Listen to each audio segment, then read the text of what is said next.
Ladies and gentlemen, today we're going to be watching the game theory. Why you can't beat Super Smash Bros. Ultimate by the game theory, of course. And I'm actually a bit curious about this myself. Anyways, this is around half an hour long. So, on to the reaction, shall we? Notice the purple and yellow chairs in the background when Mr. Sakurai was talking? Most people think that that's a hint that Waluigi is going to be included in Smash, but I know better. So the internet. Purple and yellow are both 6 letters long. And why chairs of all furniture? Because chairs is also 6 letters long. Together you have yourself 666. The devil's number. The sign of the Matt, please, this is another name for the devil. This is as in Mr. Satan, the true name of Hercule from Dragon Ball Z, a show starring the second most requested fighter for Super Smash Brothers, Goku. That's right, you heard it here first, ladies and gentlemen. Son Goku, Kakarot himself, is confirmed for Smash Brothers Ultimate. I don't know about you, but the proof to me seems undeniable. Matt, really?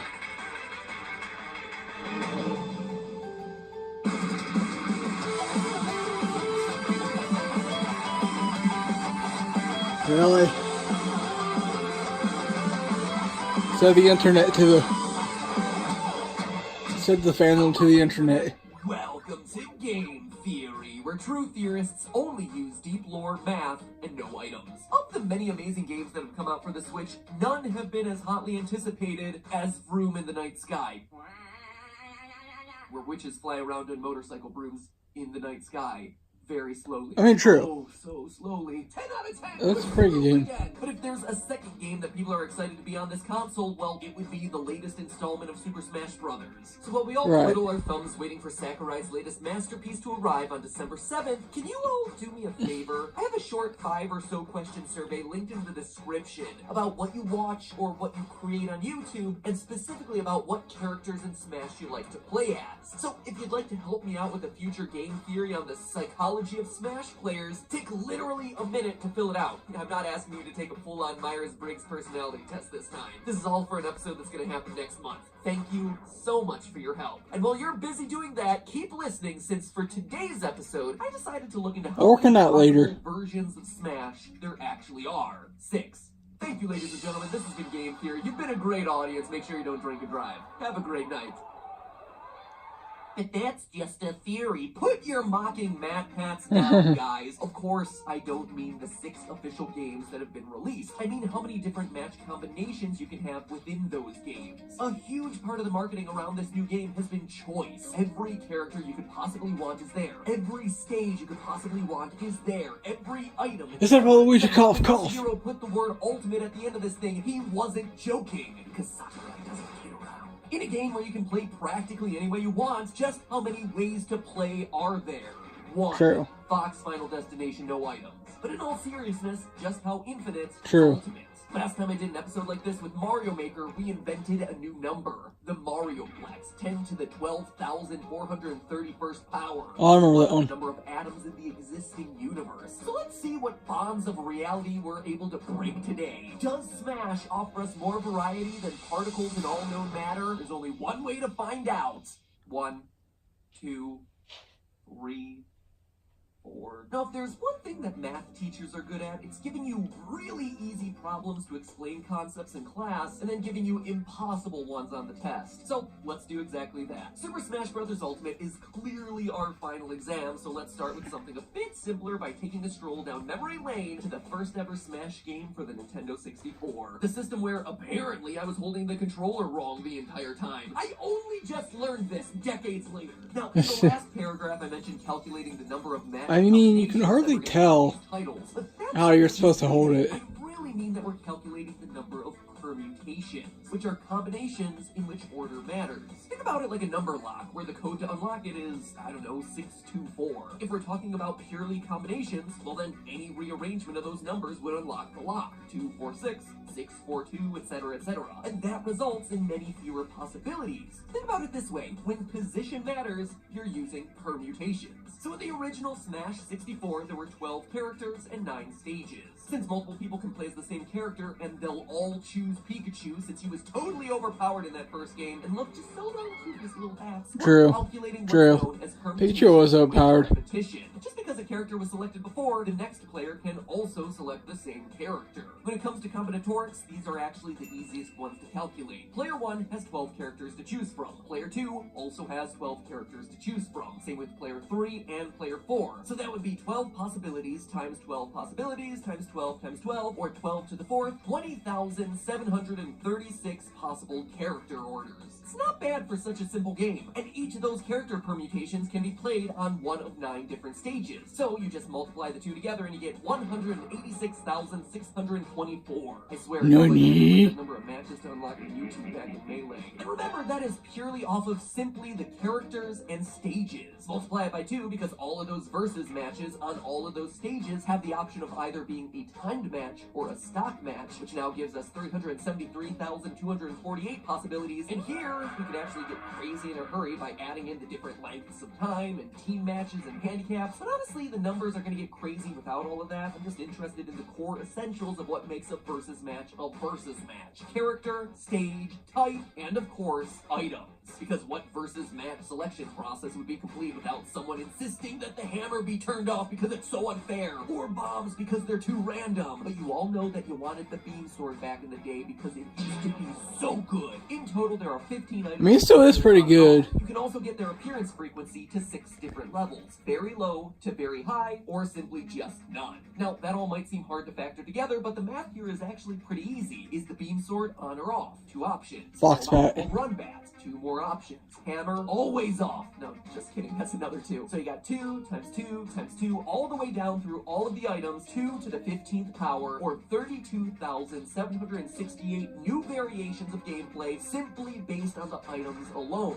Now we multiply that by 5 to account for the frequency settings, not 6, since the none option is actually accounted for in that last calculation if all of them are set to no. And so you wind up with 163,840 different match types off of items alone. Multiplying that number with the nearly 400,000 match varieties we found through characters, stages, and type, and we get ourselves 61,152,950,320 different playable options for your standard versus battle with 4 characters on screen. And that's important for me to point out, since this doesn't take into account permutations with fewer than 4 players. I also didn't differentiate between a human and computer-controlled character, simply because I didn't think to do all that until after finishing the math for literally the rest of this episode.